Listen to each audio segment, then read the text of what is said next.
ಸೋಮವಾರಪೇಟೆಯ ಸರ್ಕಾರಿ ಪದವಿ ಪೂರ್ವ ಕಾಲೇಜಿನ ಮೈದಾನದಲ್ಲಿ ನಿರ್ಮಾಣವಾಗಿರುವ ಸಿಂಥೆಟಿಕ್ ಟರ್ಫ್ ಹಾಕಿ ಕ್ರೀಡಾಂಗಣವನ್ನು ಕೊಡಗು ಜಿಲ್ಲಾ ಉಸ್ತುವಾರಿ ಸಚಿವರಾದ ಎನ್ಎಸ್ ಬೋಸರಾಜು ಉದ್ಘಾಟಿಸಿದರು. ನಂತರ ಮಾತನಾಡಿದ ಅವರು, ಸೋಮವಾರಪೇಟೆ ಟರ್ಫ್ ಮೈದಾನಕ್ಕೆ ಬೇಕಾದ ಎಲ್ಲ ಸೌಲಭ್ಯ ಒದಗಿಸಲು ಪ್ರಾಮಾಣಿಕ ಪ್ರಯತ್ನ ಮಾಡುವುದಾಗಿ ಹೇಳಿದರು.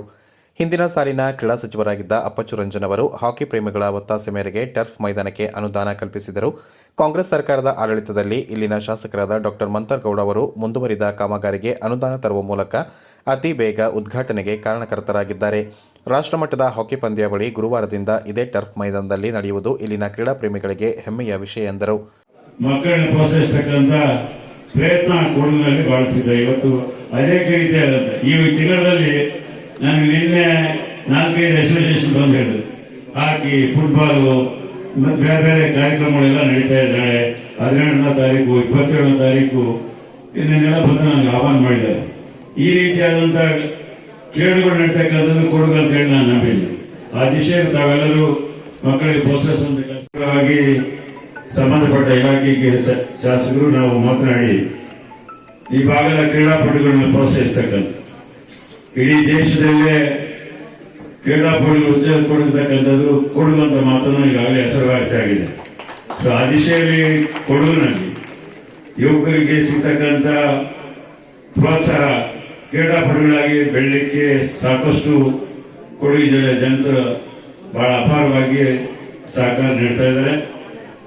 ಸಹಜವಾಗಿ ಸರ್ಕಾರಗಳು ರಾಜ್ಯ ರಾಷ್ಟ್ರ ಮಟ್ಟದಲ್ಲಿ ಸರ್ಕಾರಗಳು ಬದಲಾವಣೆ ಆಗ್ತಾ ಇರ್ತವೆ.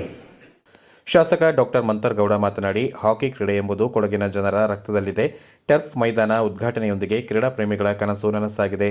ಟರ್ಫ್ ಮೈದಾನ ಗುಣಮಟ್ಟ ಕಾಯ್ದುಕೊಳ್ಳುವುದು ಉತ್ತಮ ನಿರ್ವಹಣೆಯಿಂದ ಮಾತ್ರ ಸಾಧ್ಯ. ಯುವ ಸಬಲೀಕರಣ ಕ್ರೀಡಾ ಇಲಾಖೆ ಇದರ ಸಂಪೂರ್ಣ ಜವಾಬ್ದಾರಿ ತೆಗೆದುಕೊಳ್ಳಬೇಕು ಎಂದು ಸೂಚಿಸಿದರು. ತಡೆಗೋಡೆ, ಗ್ಯಾಲರಿ ನಿರ್ಮಾಣಕ್ಕೆ ಸೂಕ್ತ ಅನುದಾನ ತರುವುದಾಗಿ ಭರವಸೆ ನೀಡಿದರು. ಗರ್ಲ್ಸ್ ಹಾಕಿ ಟೂರ್ನಮೆಂಟ್ ನಡೀತಾ ಇದೆ. ಇವತ್ತು ಕೂಡಿಗೆಯಲ್ಲಿ ನಾವು ಉದ್ಘಾಟನೆ ಮಾಡ್ತಾ ಇದ್ದೀವಿ ಕಾರ್ಯಕ್ರಮ. 4 ಸ್ಟೇಡಿಯಂ ಉಪಯೋಗಿಸ್ಕೊತಾರೆ. ಸೋಮವಾರಪೇಟೆ, ಕೂಡಿಗೆ, ಮಡಿಕೇರಿ ಹಾಗೂ ಪೊನ್ನಂಪೇಟೆ ಸ್ಟೇಡಿಯಂ. 4 ಸ್ಟೇಡಿಯಂ ಉಪಯೋಗಿಸಿಕೊಂಡು ನನ್ನ ಅನಿಸಿಕೆ 1,000 ಮಕ್ಕಳು ಈ ಕಾರ್ಯಕ್ರಮಕ್ಕೆ ಭಾಗವಹಿಸ್ತಾ ಇದ್ದಾರೆ. ದಯಮಾಡಿ ನಮ್ಮ ಸೋಮವಾರಪೇಟೆಯಲ್ಲಿ ಅವರು ಆಡಕ್ ಬಂದಂತ ಸಂದರ್ಭದಲ್ಲಿ ನಾವೆಲ್ಲರೂ ಅವರ ವೀಕ್ಷಣೆ ಮಾಡಿಸಿ ಅವ್ರಿಗೆ ಪ್ರೋತ್ಸಾಹ ಕೊಡೋಣ ಅಂತ ನಿಮ್ಗೆ ಕೇಳಕ್ಕೆ ಇಷ್ಟಪಡ್ತೀನಿ. ಅದೇ ರೀತಿ ಸರ್, ನಿಮಗೊಂದು ಮನವಿ ಅಂತ ಸರ್, ಕೆಲವು ಕಾಮಗಾರಿಗಳು ಇನ್ನೂ ಬಾಕಿ ಇದೆ. ಒಂದು ತಡೆಗೋಡೆ ಅವಶ್ಯಕತೆ ಇದೆ ಸರ್. ಇಲ್ಲಿ ಆ ಮೂಲೆ ಸೈಡ್ ಅಲ್ಲಿ ಅದೊಂದು ತಡೆಗೋಡೆ, ಹಾಗೆ ಈ ಕಡೆ ಒಂದು ರಿಟೈನಿಂಗ್ ವಾಲ್ ಗ್ಯಾಲರಿಗೆ ನಾವು ರೆಡಿ ಮಾಡಿಸ್ಕೊಡ್ಬೇಕು ಸರ್. ಕ್ರೀಡಾ ಕ್ಷೇತ್ರಕ್ಕೆ ತನ್ನದೇ ಕೊಡುಗೆ ನೀಡಿದ ದೈಹಿಕ ಶಿಕ್ಷಕ ಸುಬ್ಬಯ್ಯ, ಬ್ಲೂ ಸ್ಟಾರ್ ಹಾಕಿ ಕ್ಲಬ್ನ ಮಾಜಿ ಅಧ್ಯಕ್ಷ ಬಿಎಂ ಸುರೇಶ್, ಮೈದಾನಕ್ಕೆ ಜಾಗವನ್ನು ಉಚಿತವಾಗಿ ನೀಡಿದ ದಿವಂಗತ ಸಿಕೆ ಕಾಳಪ್ಪ ಅವರ ಕುಟುಂಬದವರಾದ ಸುದೈವ, ಸುಧರ್ಮ, ಈಶಾನ್ ಅವರುಗಳನ್ನು ಸನ್ಮಾನಿಸಲಾಯಿತು. ವೇದಿಕೆಯಲ್ಲಿ ಉಪವಿಭಾಗಾಧಿಕಾರಿ ನರ್ವಾಡೆ ವಿನಾಯಕ, ಯುವ ಸಬಲೀಕರಣ ಮತ್ತು ಕ್ರೀಡಾ ಇಲಾಖೆಯ ವಿಟಿ ವಿಸ್ಮಯ ಚಕ್ರವರ್ತಿ ಮತ್ತಿತರರು ಉಪಸ್ಥಿತರಿದ್ದರು.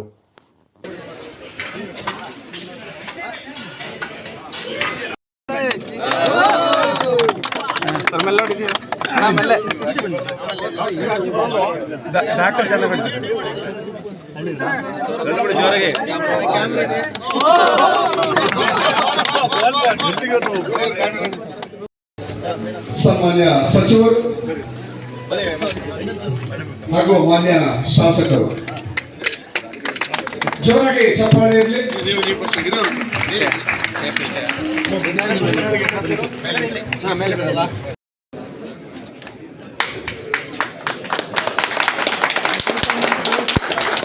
ಈ ಜಾಗವನ್ನು ದಾನವಾಗಿ ಕೊಟ್ಟಂತ